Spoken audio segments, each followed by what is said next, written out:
Hello friend, আপনাদের সবাইকে স্বাগত আমার এই ইউটিউব চ্যানেলে। আপনাদের জন্য খুবই ভালো খবর। সিএম স্যার কি ঘোষণা করিলেন সেটা আজকের ভিডিওতে জানবো।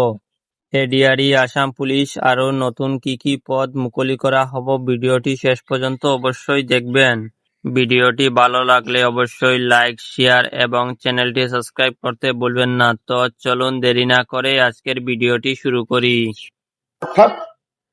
অৰ্থাৎ মুখ্য সচিব ডাঙৰীয়াই প্ৰতিটো বিভাগৰ লগত কথা পাতি চৰকাৰী বা চৰকাৰৰ দ্বাৰা নিয়ন্ত্ৰিত বিভিন্ন কৰ্পৰেশ্যন, আমাৰ বিশ্ববিদ্যালয়, 6 শিডিউলৰ কাউন্সিল, এই গোটেইবিলাকত মিলি অহা 5 বছৰত আমি কেনেকৈ 2 লাখ যুৱক যুৱতীক চৰকাৰী চাকৰি দিব পাৰো তাৰ বিষয়ে প্ৰতিবেদন এখন দিবৰ কাৰণে মুখ্য সচিব ডাঙৰীয়াৰ অধীনত এটা টাস্ক ফৰ্চ গঠন কৰি দিছে, যাতে আমি আমাৰ যিটো অসমৰ যুৱক যুৱতী সকলকে যি প্ৰতিশ্ৰুতি আছিল তাক যাতে আমি ৰাখিব পাৰো, বা তাক যাতে আমি যি ল'ৰা ছোৱালী দেউতাক মাকে চব্জি বিক্ৰী কৰি আছিল, ৰিক্সা চলাই আছিল, আজি ACS অফিচাৰ হৈছে এই বিজেপি চৰকাৰখনৰ কাম।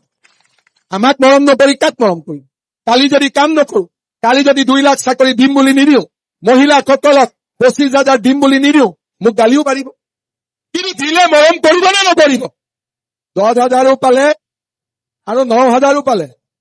এইবাৰ আমি আপোনালোকক 10,000 নিদিওঁ, এইবাৰ আমি আপোনালোকক 25,000 টকা দিম। কিমান দিম ডাঙৰ কৰি গ'ল? 25,000 টকা প্ৰতিগৰাকী মহিলাই পাব। আৰু ভগৱানে যদি মোক শক্তি দিয়ে, এইবাৰ কৈছিলো 10,000 দিম, দিলো 19,000, এইবাৰো কৈছো 25,000 দিম। ভগৱানে শক্তি দিলে কিজানি ইয়াতকৈ বেছি দিব পাৰো, হয় নে নহয়?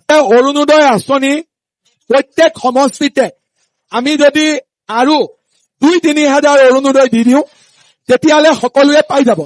আমাৰ চৰকাৰী চাকৰি ওলাব 2 লাখ, 25,000 ওলাব পুলিচত, 75,000 ওলাব স্কুল কলেজত, 1 লাখ ওলাব nurse, laboratory technician, grade 3, grade 4।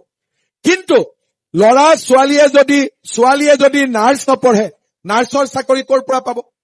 যদি ল'ৰা ছোৱালীয়ে BEd নপঢ়ে, শিক্ষকৰ চাকৰি কেনেকে পাব?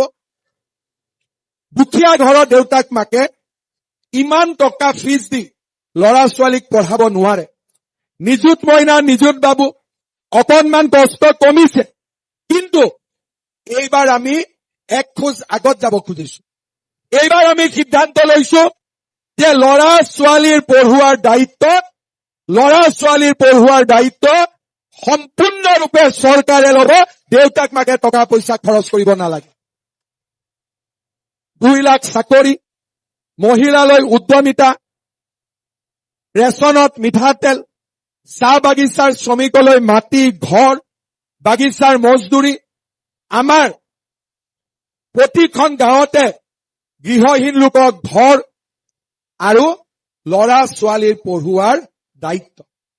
এই কাম আগতেও চৰকাৰবিলাকে কৰিব পাৰিলেহেঁতেন, কিন্তু তেওঁলোকে নকৰিলে। আজি তেওঁলোকক আমি কব খুজিছো যে নহয়, ৰাইজৰ কাৰণে যদি আমি কাম কৰো, ৰাইজে আমাক আশীৰ্বাদ দিয়ে, ৰাইজে আমাক মৰম কৰে। আশীৰ্বাদ যাত্ৰাৰ সময়ত মই যেতিয়া বিভিন্ন জাগাত গৈছিলো, কিছুমান মানুহে মৰম কৰে আৰু কিছুমান মহিলাই মনতে ভাল পাই মোক চুমা খাই দিয়ে। তেতিয়া কংগ্ৰেছ বিলাকে কয় যে হিমন্ত বিশ্ব শৰ্মা কিয় চুমা খায়? আৰে, মোক চুমা আইতাই খায়, মায়ে খায়, ভন্টিয়ে খায়, বাইদেৱে খায়। কিয় খায়? কাৰণ তেওঁলোকৰ কাৰণে দিনে ৰাতিয়ে মই পৰিশ্ৰম কৰিছো। মই লুঙি ধুতি ৰাজনীতি কৰা নাই। নিযুত মইনা, নিযুত বাবু যি ছোৱালী কলেজ ইউনিভাৰ্চিটিত নগলহেঁতেন, আজি আমাৰ চৰকাৰৰ কাৰণে সেই ল'ৰা ছোৱালী কলেজ ইউনিভাৰ্চিটিত গৈছে। যি ল'ৰা ছোৱালী দেউতাক মাকে চব্জি বিক্ৰী কৰি আছিল, ৰিক্সা চলাই আছিল, আজি ACS অফিচাৰ হৈছে এই বিজেপি চৰকাৰখনৰ কাম। আমাক মৰম নকৰি কাক মৰম কৰিম? কালি যদি কাম নকৰো, কালি যদি 2 লাখ চাকৰি দিম বুলি নিদিওঁ, মহিলাসকলক 25,000 দিম বুলি নিদিওঁ, মোক গালিও পাৰিব। এই গোটেইবিলাকত মিলি অহা 5 বছৰত আমি কেনেকৈ 2 লাখ যুৱক যুৱতীক চৰকাৰী চাকৰি দিব পাৰো তাৰ বিষয়ে প্ৰতিবেদন এখন দিবৰ কাৰণে আজি আমাৰ কেবিনেটে 2 লাখ চৰকাৰী চাকৰি আমি কি ধৰণে কেনেকে দিব পাৰি এই বিষয়ে সিদ্ধান্ত লবৰ কাৰণে মুখ্য সচিবৰ অধীনত এটা টাস্ক ফোৰ্স গঠন কৰি দিছে আৰু 3 মাহৰ ভিতৰত এই টাস্ক ফোৰ্সে ৰিপৰ্ট দিব যে কেনেকৈ অহা 5 বছৰত আমি 2 লাখ চৰকাৰী চাকৰি দিব পাৰো অৰ্থাৎ মুখ্য সচিব ডাঙৰীয়াই প্ৰতিটো বিভাগৰ লগত কথা পাতি চৰকাৰী বা চৰকাৰৰ দ্বাৰা নিয়ন্ত্ৰিত বিভিন্ন কৰ্পোৰেচন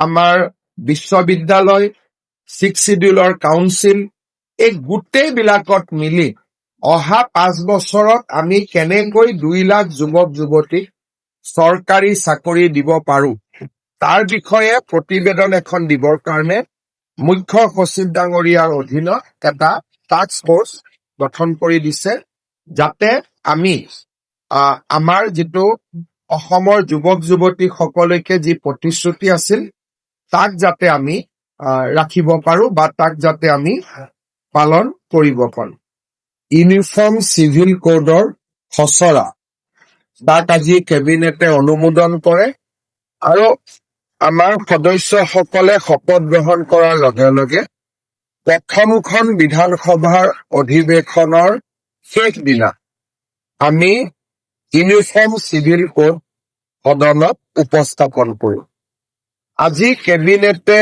পাছ কৰা খচৰা অনুসৰি এই ইউনিফৰ্ম সিভিল কোডৰ পৰা জনজাতীয় লোকসকলক হিলছ এণ্ড ট্ৰাইব প্লেইনছ জনজাতীয় লোকসকলক ইউচিচিৰ আওতাৰ পৰা বাহিৰত ৰখা হ'ব আৰু এই ইউচিচি খনে কোনো ধৰণৰ ধৰ্মীয় ৰীতি নীতি কাষ্টমছ ট্ৰেডিশ্যন এইকেইটাকো ইউচিচিৰ আওতাৰ পৰা সম্পূৰ্ণ বাহিৰত ৰখা হৈছে আমাৰ মনত কিছুমানে প্ৰশ্ন কৰিব পাৰে যে ইউচিচি মতে পূজা হ'ব নেকি ইউচিচি মতে নাম প্ৰসংগ হ'ব নেকি এই ধৰণৰ প্ৰশ্নবিলাক যাতে উত্থাপন নহয় সেইকাৰণে ইউচিচিৰ পৰা ধৰ্মীয় পৰম্পৰা সম্পূৰ্ণৰূপে বাহিৰত ৰখা হৈছে তাৰমানে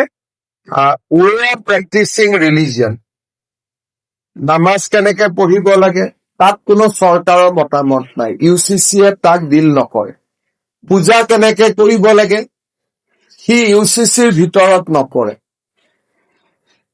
চক্ৰম বিয়া কেনেকে পাতিব লাগে শিখৰ বিয়া কেনেকে পাতিব লাগে